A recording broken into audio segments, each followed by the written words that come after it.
Perkenalkan, saya Andres Indra Karunia, peserta Latsar CPNS Kementerian PU Batch 3 untuk Praktikum 1 Medan dengan nomor urut 5. Saya merupakan CPNS Kementerian PU yang mendapatkan tugas di Subdirektorat Wilayah 2, Direktorat Bendungan dan Danau, Direktorat Jenderal Sumber Daya Air. Kali ini saya akan menjelaskan tantangan penerapan manajemen dan Smart ASN. Outline paparan, yakni yang pertama identifikasi isu, yang kedua core isu, saya akan menggunakan metode USG, dilanjutkan dengan analisis isu dengan menggambarkan fishbone diagram, dan terakhir adalah alternatif penyelesaiannya yang menggunakan gap analysis. Identifikasi isu. Isu-isu yang muncul di lingkungan pekerjaan Subdirektorat Wilayah 2, Direktorat Bendungan dan Danau, Direktorat Jenderal Sumber Daya Air, Kementerian Pekerjaan Umum. Yakni yang pertama, kunjungan lapangan, MONEF, pelaksanaan pembangunan bendungan. Yang kedua, notulensi pembangunan bendungan berbasis manajemen risiko. Yang ketiga, monitoring pembangunan bendungan berbasis aplikasi si benda. Isu yang pertama, kunjungan lapangan, MONEF, pelaksanaan pembangunan bendungan. Subdit Wilayah 2 secara berkala melakukan MONEF pembangunan bendungan untuk memastikan kualitas, ketepatan waktu, dan kesesuaian dengan rencana yang telah ditetapkan. Kegiatan tersebut sering mengalami kendala seperti keterbatasan frekuensi kunjungan, koordinasi antar tim yang belum optimal, serta penggunaan teknologi digital belum sepenuhnya terintegrasi dalam sistem pengawasan. Dampaknya, kualitas pembangunan menurun, risiko keterlambatan proyek. Keterkaitan konsep manajemen dan smart ASN, yakni perencanaan dan penempatan SDM, pengembangan kompetensi, digital skills, kreatif dan inovatif.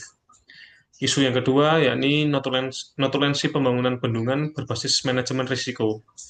Rapat koordinasi pembangunan bendungan secara berkala dilakukan oleh Direktorat Bendungan dan Danau bersama Balai Besar Wilayah Sungai atau Balai Wilayah Sungai, kontraktor, konsultan, dan pihak yang terkait. Notulensi rapat berfungsi sebagai dokumen resmi yang memuat keputusan, tindak lanjut, maupun catatan-catatan lainnya.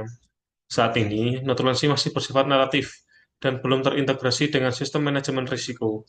Akibatnya, identifikasi risiko tidak terdokumentasi jelas dalam notulensi. Dampak, risiko proyek terabaikan, keterlambatan proyek, kesalahan pengambilan keputusan, biaya proyek membengkak, mutu tidak terjaga. Keterkaitan konsep manajemen dan smart ASN, perencanaan dan tata kelola, kompetensi ASN, monitoring kinerja, kolaboratif, kreatif, dan inovasi. Isu yang ketiga, monitoring pembangunan bendungan berbasis aplikasi si benda. Si benda dikembangkan oleh Direktorat Jenderal Sumber Daya Air Kementerian Pekerjaan Umum sebagai sistem informasi digital untuk memantau progres pembangunan dan pengelolaan bendungan di Indonesia.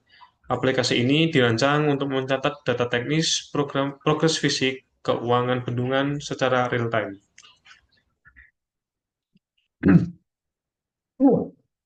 Dampak, monitoring tidak akurat, risiko di lapangan tidak terkendali, keterkaitan konsep manajemen dan smart ASN, koordinasi dan tata kelola, pengelolaan SDM, kolaboratif, dan digital skills. Dari isu-isu yang telah dijelaskan sebelumnya, dilanjutkan untuk menentukan core issue dengan metode USG. Seperti yang sudah tampilan di depan, dari beberapa isu, saya lakukan analisis dengan USG dan mendapatkan nilai yang peringkat pertama adalah notulensi pembangunan bendungan berbasis manajemen risiko dengan nilai urgensinya 4, seriousness 5, dan growth 5 dengan total skor 14. Core isu sesuai dengan metode USG adalah notulensi pembangunan bendungan berbasis manajemen risiko. Notulensi pembangunan bendungan berbasis manajemen risiko perlu diterapkan dalam setiap rapat koordinasi.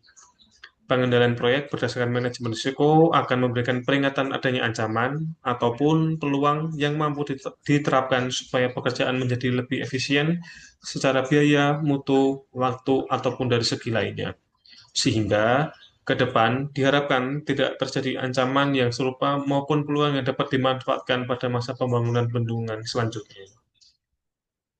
Setelah menentukan core issue dengan metode OSG, saya melanjutkan analisis isu dengan fishbone diagram.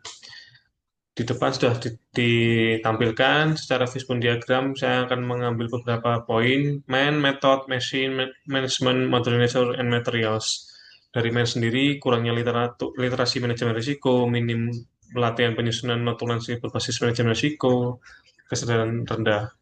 Untuk metodenya, tidak ada standar pencatatan risiko, notulen masih belum alternatif, tidak ada format register. Untuk yang mesin, belum ada aplikasi e-notulen, minim integrasi data dan informasi.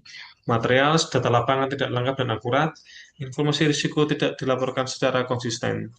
Moderator atau lingkungan, tekanan tinggi saat rapat berlangsung, kurang kolaborasi antar sektor. Dan terakhir manajemen, maaf, belum ada regulasi khusus terkait notulensi manajemen risiko dan pengawasan internal yang rendah. Sehingga dari analisis risiko tadi ditemukan alternatif penyelesaian atau solusi menggunakan gap analysis.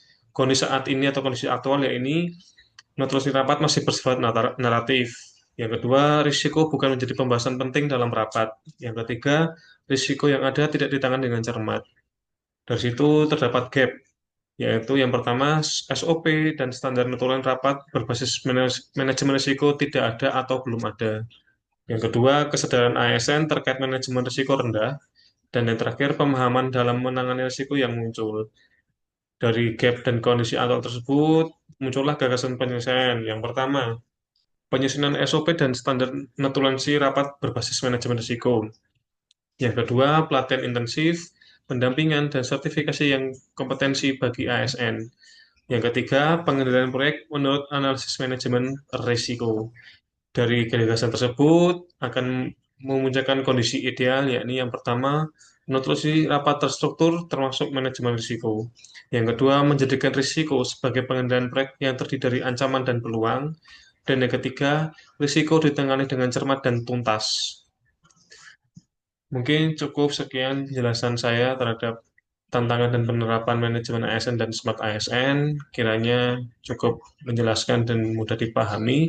Sebelum saya tutup, izinkan saya melantunkan pantun. Minggu pagi pergi ke pasar, tak lupa membungkus pakcoy.